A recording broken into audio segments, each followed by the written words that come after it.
ഒരുപാട് പേർക്കുള്ള ഒരു ഡൗട്ടാണ് ക്ലോസിംഗ് സ്റ്റോക്കിൻ്റെ വാല്യൂ ട്രയൽ ബാലൻസിൽ കാണിക്കുന്നില്ല. അതെന്തുകൊണ്ടാണെന്നുള്ളത്. അത് പലരും എന്നോട് ചോദിച്ചിട്ടുണ്ട്. അങ്ങനെ ഒരുപാട് പേർക്കുള്ള ഒരു ഡൗട്ടാണ്. അറിയുന്ന പേരും ഉണ്ടാവാം. പക്ഷെ എന്തുകൊണ്ടാണ് അത് കാണിക്കാതെ എന്നുള്ളത് ഞാൻ പറയാം. ആദ്യം നിങ്ങൾക്ക് ട്രയൽ ബാലൻസ് എന്താണെന്നും ക്ലോസിംഗ് സ്റ്റോക്ക് എന്താണെന്നും പറഞ്ഞുതരാം.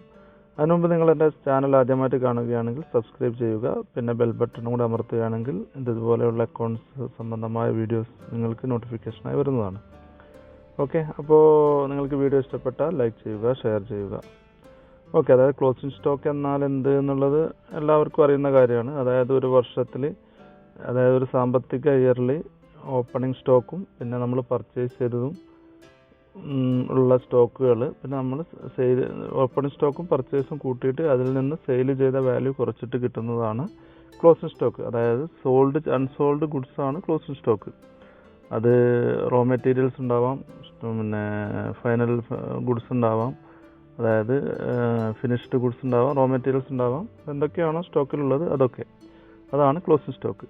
പിന്നെ നോക്കുന്നത് ട്രയൽ ബാലൻസ്. എന്താണ് ട്രയൽ ബാലൻസ്? ട്രയൽ ബാലൻസ് എന്ന് വെച്ചാൽ നമ്മളൊരു കമ്പനിയിൽ അല്ലെങ്കിൽ ഒരു ഫൈനാൻഷ്യൽ ഇയറിൽ ഒരു കമ്പനിയിൽ ചെയ്യുന്ന ട്രാൻസാക്ഷൻസ്, അതായത് ജേണൽ, ലെഡ്ജർ, ഇതൊക്കെ കറക്റ്റാണോ എന്ന് നോക്കുന്ന അതാണ് ട്രയൽ ബാലൻസ്. നമ്മൾ ചെയ്തിരിക്കുന്ന ഈ എൻട്രീസുകളൊക്കെ കറക്റ്റ് ആണെങ്കിൽ ട്രയൽ ബാലൻസിൽ എല്ലാ ബാലൻസുകളും നമ്മൾ കാണിക്കും. എന്നിട്ട് അതിൻ്റെ ടോട്ടൽ ഈക്വൽ ആയിരിക്കും. 2 debit and credit side equal ആയിരിക്കും. അതാണ് ട്രയൽ ബാലൻസ്. അപ്പോൾ നമ്മൾ ഇപ്പോൾ ക്ലോസിംഗ് സ്റ്റോക്ക് എന്തുകൊണ്ട് കാണിക്കുന്നില്ല, അതാണ് നമ്മൾ പറഞ്ഞു വന്നത്. അതായത് ഈ ക്ലോസിംഗ് സ്റ്റോക്കിൻ്റെ വാല്യൂ, അതായത് നിങ്ങൾക്കിവിടെ വായിക്കുകയാണെങ്കിൽ the value of total purchases is already included in the trial balance.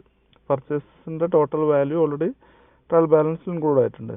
പിന്നെ നമ്മൾ ഈ ക്ലോസിംഗ് സ്റ്റോക്ക് കൂടി ട്രയൽ ബാലൻസ് ഇൻക്ലൂഡഡ് ആക്കുകയാണെങ്കിൽ ഈ എഫക്റ്റ് ഡബിൾ ആവും, എമൗണ്ട് ഡബിൾ ആകും. അതുകൊണ്ടാണ് ഇത് ട്രയൽ ബാലൻസിൽ കാണിക്കാത്തത്. അതാണ് അതിൻ്റെ സിമ്പിളായിട്ടുള്ള ആൻസർ.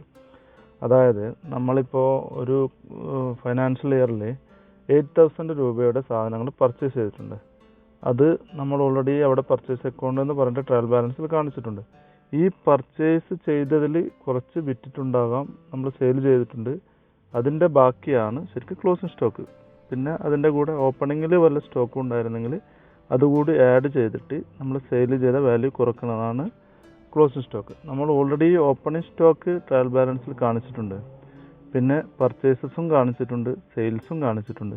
അപ്പോൾ അവിടെ എന്തായി? നമ്മളിപ്പോൾ ഉദാഹരണത്തിന് പറയുകയാണെങ്കിൽ 8,000 പർച്ചേസും 2,000 ഓപ്പണിംഗ് സ്റ്റോക്കും ഉണ്ടെങ്കിൽ 10,000 ടോട്ടൽ സ്റ്റോക്കാണ് നമ്മൾ ഈ വർഷം മെയിൻറ്റെയിൻ ചെയ്തത്. അപ്പം നമ്മൾ അതിൽ നിന്നും ഒരു 6,000 സെയിൽ ചെയ്തു ഓൾറെഡി. അപ്പോൾ നമുക്ക് ബാലൻസ് എത്രയാണ്? 4,000 ആണ് ക്ലോസിംഗ് സ്റ്റോക്ക് ആക്ച്വലി ഉള്ളത്.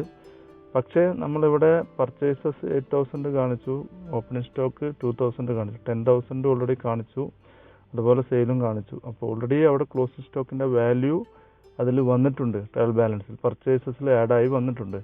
വീണ്ടും നമ്മൾ ഈ 4,000 കാണിക്കുകയാണെങ്കിൽ മിസ്മാച്ച് വരും ട്രയൽ ബാലൻസ്. 4,000 ബാലൻസ് ഉള്ള ക്ലോസിംഗ് സ്റ്റോക്കിൻ്റെ മിസ്മാച്ച് ബാലൻസ് വരും.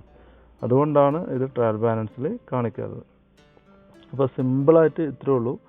ഈ വാല്യൂ ഓൾറെഡി പർച്ചേസസിൽ ആഡ് ആയിട്ടുണ്ട്. അതുകൊണ്ടാണ് ക്ലോസിംഗ് സ്റ്റോക്കിൻ്റെ വാല്യൂ നമ്മൾ ട്രയൽ ബാലൻസിൽ കാണിക്കാത്തത്.